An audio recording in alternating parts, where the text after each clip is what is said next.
bienvenue dans l'émission sur Art Top TV et qui a été créée par Majid Lebar et Alibi Montana, ou Alibi Montana et Majid Lebar, vous prenez dans l'ordre que vous voulez, que tu veux. Si tu veux, je préfère que je te tutoie, que t'aimes pas que je te vous vois, ça fait plaisir. À ma droite, voilà, c'est un artiste de talent, comme tu peux le voir. Alors, ce n'est pas mon frère, parce que voilà, on connaît certaines personnes qui m'ont parlé, qu'on commence à dire des choses. C'est vrai ou pas, monsieur? Certes. Le frère. On n'est pas frère. Après, on connaît pas tout, hein. On connaît pas. C'est ça, on sait pas. On est peut-être frère de talent, frère de haut, mais pas du tout. Alors, tu es avant tout un être humain, déjà. Ouais, comme pas mal de gens. Comme pas mal de gens. Yes, ok. J'ai pas entendu du coup. On est 7 milliards. Même pas, plus encore. Ouais, j'ai pas le chiffre exact. T'as pas le chiffre exact? Non. Il y a eu 8 milliardième humain qui est né il y a... Sérieux, 8 il y a milliards? 2 ans, pendant le Covid même, je crois. Putain, Ouais. ok. Ça y est? Ok. Ça y est, on est 8 milliards de gens comme toi et moi. Tu dirais, c'est quoi la répartition entre les connards et les gens bien? Oh là, bonne question. Ah, j'étais pas prêt du tout. J'ai pris aussi pour lui. Vas-y, je te laisse continuer. Alors, non, j'ai envie de répondre. J'ai envie de donner mon avis. Je t'écoute. Franchement, moi, je pense que il y en a très peu des gens pas bien. C'est vrai? Oui, franchement, des gens vraiment dangereux, vraiment pas bien, il doit en avoir peut-être une petite dizaine. Après, le reste, c'est juste des Sur gens. 8 milliards? Ouais, Et qu'est-ce qu'il faut? Tu penses qu'ils sont nés pas bien ou ils sont devenus pas bien? Ils sont devenus pas bien. Et elles sont devenues pas bien. Et donc, c'est-à-dire que ces 10 là, les autres, ils ont bien grandi. Ils sont bien nés. Alors, je crois pas à ce truc que on est forcément, tu vois, si le lundi tu peux être méchant ou méchante, le mardi tu peux ne pas l'être. Ouais, tu vois. T'es pas méchant tout le temps. Un tueur, il tue pas tout le temps. Un tueur, il y a qu'un truc fixe. Voilà, c'est ça, tu vois. C'est pas H24, tu fais ton truc, ou je sais pas, tu vois. Non, bah non. Donc voilà. Et puis même, je regardais, il y avait un film Carnage. Ouais. Venom 2. Bon, je spoil, hein, je suis désolé pour ceux qui n'ont pas vu, ceux et celles qui n'ont pas vu. En fait, dans ce film-là, le méchant explique pourquoi il est devenu méchant. Ouais. Tu vois, il dit que en fait, c'est peut-être parce qu'en fait, il m'arrivait des trucs avant. Et donc c'est ça que je pense moi aussi, c'est que on devient méchant ou méchante en fonction du passé. C'est souvent ça. Tout à fait. Et toi, est-ce que ton passé, comment ton passé t'a fait naître artiste, interprète, et pourquoi pas footballeur ou tueur à gages ou... Ouais, je pense qu'après, t'as ce que la vie elle te fait, les patates qu'elle te met, on a tous des patates, et la manière dont tu les recycles. Est-ce que ta patate, tu prends l'énergie pour envoyer une patate, ou est-ce que tu prends l'énergie pour faire un kamehameha? Toi, tu fais ce que tu peux en fonction des coups que tu mets et des caresses que tu as. Donc, si les coups sont trop forts, les caresses, tu les oublies. Si les caresses, elles étaient quand même pas trop dégueulasses, en général, tu restes quand même pas trop mauvais. Je pense que j'ai pris des grosses patates, mais les caresses de la daronne, elles ont équilibré le truc qui fait que aujourd'hui, j'aime bien faire rire les gens. Yes. C'est ma manière à moi de caresser les gens. Yes, c'est magnifique ce que tu viens de dire. Tu viens de nous présenter, oui, humoriste, voilà, humoriste depuis pas mal d'années, Ouais. en tout cas à mes yeux. Bah, mes yeux aussi, hein. Après, c'est court et pas court. Ça fait 10 ans. J'ai commencé en 2014. Donc ça fait 10 ans cette année. Donc, c'est un métier incroyable. C'est un métier incroyable. Je fais pas que ça dans la vie. Ouais. Mais c'est un métier qui est fou. Je suis rentré par hasard. Je pensais pas faire ça du tout. Et la vie, elle est plus grande que nous. Je pense qu'il y a un début, il y a une fin entre les deux. Tu sais pas trop ce qu'il y a. Il y a plein de choses dedans. Et quand tu acceptes que ton cerveau est capable de faire plein de trucs différents et pas qu'une seule chose, comme on nous apprend à l'école, tu fais du marketing, ou tu fais de la finance, ou tu fais de la compta, c'est pas vrai, le cerveau humain, il peut faire plein de trucs. Tu me disais, tu peux être gentil le lundi, méchant mardi, tu peux être, si t'as envie, tu peux être le lundi cuisinier et mardi, je sais pas moi, sportif, j'en sais rien. Mais, l'humour est une des choses qui me, allez, c'est, sur 7 jours de la semaine, c'est bien 3 jours et demi quand même de ma semaine. Ah ouais, quand même. Et du coup, l'humour interprétation ou l'humour écriture, l'humour production aussi, c'est aussi des casquettes qui sont incluses dans ces 3 jours-là. Non, un peu, peut-être d'autres jours. Moi, je fais, à la base de l'humour, en tout cas du stand-up, c'est l'écriture. Moi, ce que j'aime, c'est écrire. Là, c'est mon 6e spectacle qui sort, le 6e, ouais. Ah, félicitations. 6e ou 7e. Et j'en sors un tous les ans, à peu près tous les ans et demi. Et donc, je l'écris, je le joue un petit peu, je le vends à une chaîne de télé. Là, les 2 derniers, ils sont sur Canal+, et sur France Télévisions. Et le prochain, je le commence là. Actuellement, je commence le 16 janvier au Théâtre des Mathurin.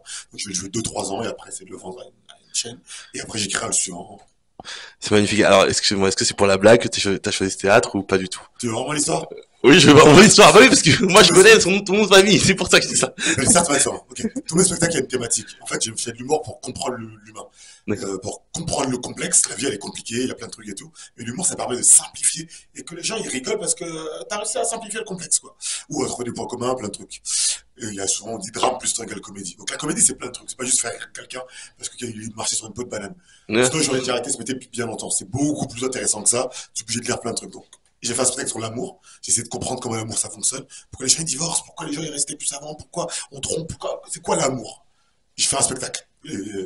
J'ai fait un spectacle celui d'avant. Après, c'était sur l'argent. C'est quoi l'argent? Pourquoi tout le monde veut de l'argent? Pourquoi est-ce que c'est ça qui rend heureux? Donc, tu analyses, tu lis, tu comprends. Ah, d'accord, c'est ça, d'accord, ok. En fait, c'est jamais une histoire d'argent, c'est toujours une histoire de gens. Il y a toujours quelqu'un avant le virement et tout. Ok, j'ai compris un petit peu, j'ai fait des blagues. Je passe à autre chose. Celui d'avant, c'était sur l'écologie. Tout le monde parle d'écologie. Pourquoi c'est si important et pourquoi tout le monde s'en bat les couilles? C'est un peu, non, mais c'est intéressant de comprendre le truc. Toi, tu sais avoir la réflexion derrière. J'ai creusé, ah, c'est pour ça qu'on s'en fout, parce qu'en fait, il n'y a pas de charisme, parce que, ok, d'accord, parce que notre cerveau, il peut pas voir très loin, d'accord, ok, plein de trucs. Et là, le prochain spectacle, j'ai un enfant depuis 2 mois, et j'ai commencé à écrire il y a un an, c'est quoi la famille? Pourquoi c'est si important? Pourquoi c'est chiant? Pourquoi c'est au-dessus de nous? Pourquoi c'est... Donc, j'analyse le sujet, je le décortique, je lis, j'ai fait des interviews, je fais plein de trucs, je parle avec des gens, et je simplifie le complexe, et après, je fais des blagues dessus. C'est comme ça que je fonctionne. Magnifique. Mais il faut quand même que tu me répondes à la question. Ah oui, Pourquoi c'est Mathurin, ok. On se mettait sur la famille, j'avais certes Mathurin, et un théâtre qui s'appelle le théâtre de Mathurin à Paris, je me suis dit, Ah. c'est marrant de le jouer au Mathurin. Bah, en termes de com, c'est plus simple, certes Mathurin, théâtre de Mathurin sur la famille. Sauf que ça me suffit pas. Pourquoi j'ai le même nom de famille que ce théâtre-là? C'est quoi, Ah. d'où vient le nom de famille Mathurin, le mien? J'analyse, creuse un petit peu, le nom de famille Mathurin est apparu en Haïti, je suis haïtien d'origine, au XVIIe siècle, en même temps que l'esclavage à peu près. Les Mathurins, qui avaient ce théâtre-là, qui donnaient le nom à ce théâtre, c'est la famille de Blancs qui possédait mes ancêtres. Donc, on D'accord. est la même famille, mais pas la même, pas la, il y a la famille par reproduction et la famille par transaction. C'est un peu comme ça que les gens famille. Par transaction. Et magnifique, Van. Donc, Ok. je me dis, quand je te dis, quand tu creuses la famille, c'est quoi la famille? Ben, la famille, la plupart des Noirs caribéens, c'est pas, on n'est pas né, mon nom de famille, mon histoire, depuis 4 siècles, mais c'est pas une famille, en fait, c'est du business. Donc, ça montre comment c'est compliqué, la famille. Mhm, Beaucoup plus qu'on pourrait croire. mhm, mhm, J'ai mhm, répondu à mhm. ta question? Tu as répondu à ma question Nickel. totalement. Et ok, comme quoi, il y a pas de mystère. Mais du coup, ouais, ça me rassure sur mon côté humoriste que je suis pas trop fou dans ces histoires de juste avoir un petit détail me fait choisir un théâtre ou un truc. Donc ça me rassure. Je me sens moins Chaque seul. décision a une raison. Tout s'explique. Bon, bah, j'ai envie de te dire, j'ai envie de te poser plein de questions, j'ai envie de te dire plein de choses, Je mais t'écoute. encore une fois, on a très, très, très peu de temps. Du coup, 10 ans de carrière, Ouais. quatrième, voire cinquième, sixième spectacle. Maintenant, certains sont, il y a deux qui sont sur de très grandes chaînes, de très grandes plateformes françaises. Ouais.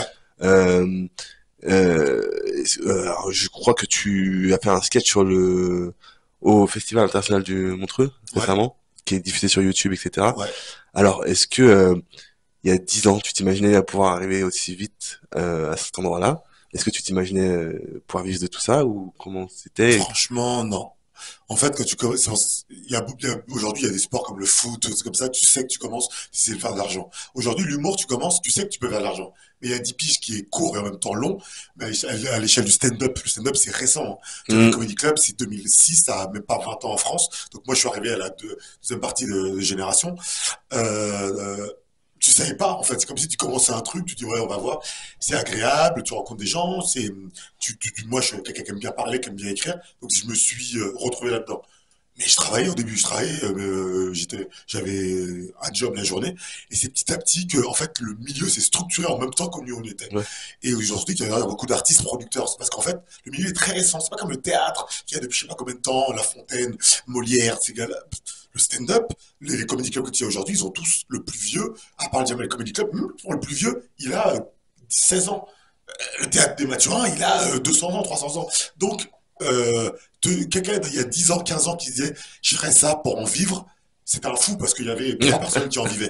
Il y avait Jamel Debbouze, Gad Elmaleh, Florence Foresti et Danny Boone, ils étaient 10 à en vivre. Aujourd'hui, le marché il a pu grandir en même temps que nous parce qu'on s'est professionnalisé aussi. Et aujourd'hui, bah, tu prends des gars comme Farid, comme Baptiste Le Caplin, comme Kevin Labs, ils ont leur comedy club. Comme Charlet, moi, j'en ouvre avec Artus, qui est un humoriste et également un entrepreneur.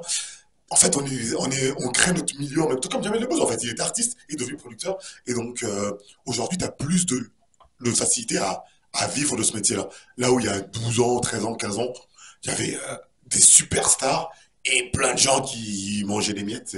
Aujourd'hui, ça s'est pas équilibré, mais le marché, le gâteau a grandi. Yes, magnifique. Donc, est-ce que tu te rends compte que tu vas ouvrir les portes à beaucoup de gens, comme Jamel l'a fait à son époque? Bien sûr. Est-ce que ça te fait plaisir ou tu t'en fiches? Un peu comme, comment ça s'appelle, Mike Tyson. C'est-à-dire que tu ouvres des portes à des jeunes et que tu influences, que tu vas être un modèle, tout simplement. C'est ça que je veux dire, en fait. Bah, c'est un milieu artistique. Il y a plein de gars qui j'ai commencé qui sont beaucoup plus connus que moi et plein de gars qui j'ai commencé qui sont plus là. Donc ça fait partie du truc. Aujourd'hui, on produit effectivement des émissions de télé, des choses comme ça. C'est trop cool. En fait, le marché est grand, donc tu donnes des opportunités, mais toi, tu t'en crées également et tout le monde avance. On essaie de faire en sorte. Après, c'est comme dans n'importe quelle industrie. Il y a des clashs, il y a des bagarres, des embrouilles, des trucs comme ça. C'est ça. Mais globalement, c'était pas bête. Tu te rends compte que l'industrie grandit plus, elle grandit et tout le monde peut être gagnant dans l'histoire. J'ai un petit frère qui s'appelle Martin Monzo, c'est pas un petit frère, mais on a commencé en même temps. J'étais à Bercy, là, il y a pas ce week-end, parce qu'il faisait un truc pour jouer des filets. En fait, je suis trop content, je fais putain, on a Ouais. commencé en même temps, et aujourd'hui, je joue devant 18 000 personnes. C'est incroyable, il y a pas de comparaison, en fait, il y a pas de bagarre, parce que c'est une carrière, c'est long, hein, ça fait ça, ça fait ça, ça fait ça. Ce qui compte, c'est le chemin. Et pendant tout ce temps-là, bah, tu nourris ta famille, tu payes tes factures grâce à un métier qui te voyage, qui rend en plus les gens quand même globalement heureux sur une période. Vas-y, t'es gagnant, que tu sois une superstar ou que tu sois un truc, si tu te payes tes factures et tu fais avec ça, t'es gagnant et avançons. La vie, elle est comme ça. Hein. Elle est comme ça. Donc, Ouais, je suis d'accord avec toi. J'ai respecté aucune des questions que je t'avais envoyées. Parce que, comme tu as pu j'ai vu constater. tes questions, c'était pas ouf. Ouais, c'est pas ouf. C'est pour ça que je Ouais, me suis dit, j'ai vu quand tu t'es lancé, je me suis dit, ok, on va suivre son chemin. j'étais trop basique. C'est donc que quand les journalistes, les interviews qui sont cool, les interviews qui sont relous. Et en général, celles qui sont cool, il faut laisser un peu parler à la personne. Et s'il y a des relous, tu structures, tu cadres.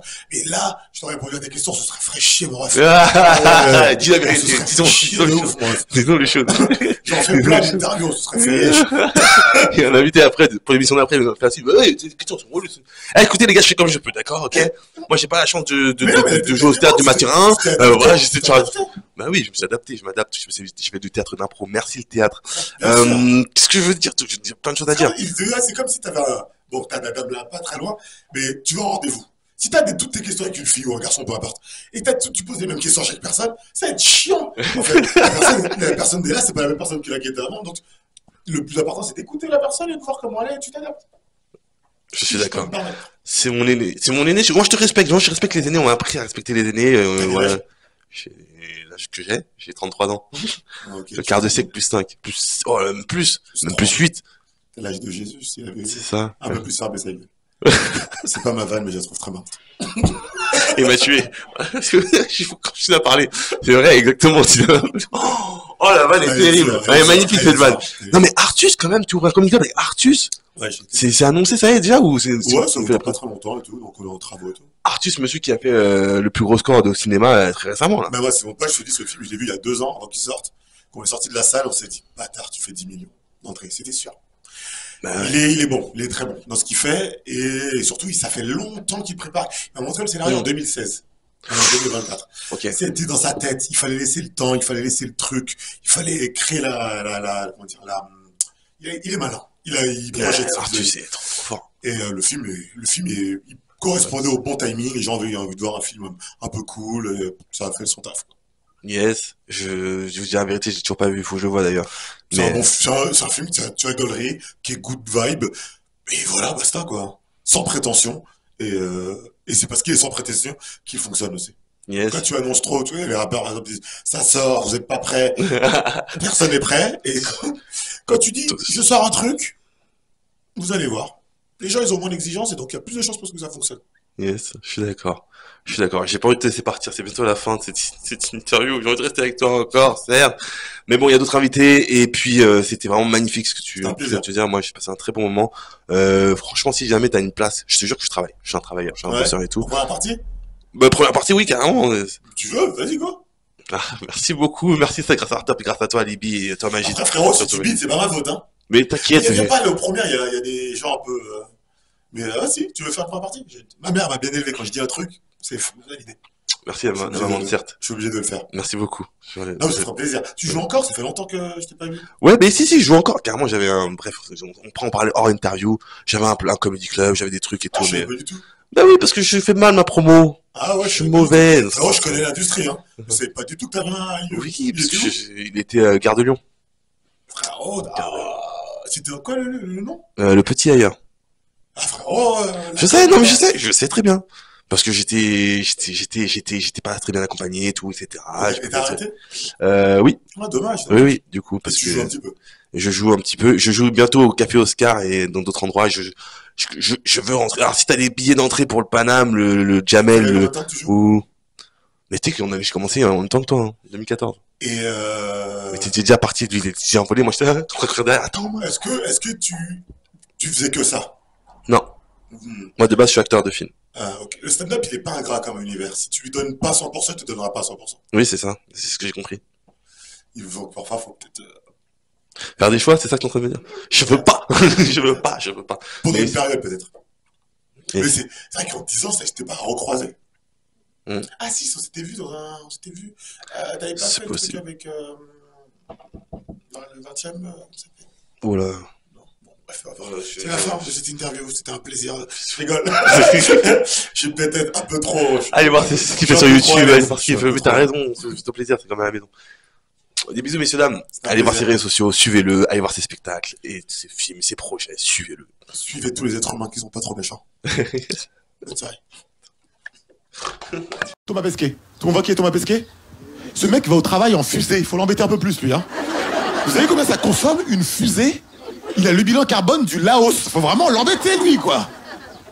En plus, Pesquet se fait passer pour un écolo. Il aime trop dire, oui, moi je suis écolo. Et en plus, quand je suis dans l'espace, la planète Terre, je la vois. J'ai la chance de la voir, la planète Terre. Vous savez à quel point elle est belle, la planète Terre? Quand je la vois de l'espace, elle est magnifique. Il faut qu'on la protège, la planète Terre. Si je tombe sur lui, je vais dire, frérot, tu viens de cramer 14 000 tonnes d'essence là quand même, hein? J'ai l'impression d'entendre un mec qui dit, quand je trompe ma femme, je me rends compte que j'aime ma femme en fait.